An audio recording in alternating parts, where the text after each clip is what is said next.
Alright, today we are going to show you how to operate the emergency controls for steering on your Nifty SD64. So you can see we are on the side where the lower controls are. We've already removed the cover out of our way because we might have to go through a gate.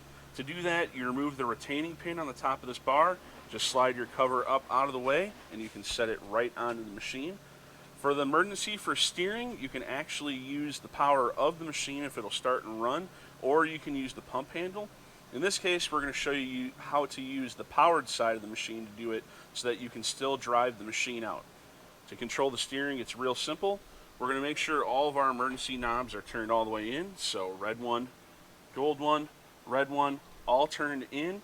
Take our silver handle here and turn it not forward towards the basket, but out towards you.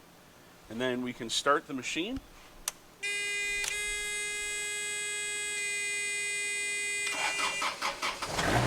And now with the machine running, we can use the two silver buttons to control the steering on the machine.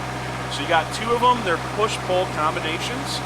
So you have a push-pull up here, you push down or pull, and that affects your front steering. And then for the rear, it's the push-pull right below your gold, that affects your rear steering. So you can see I push, pull, and again, that's push and pull for your steering.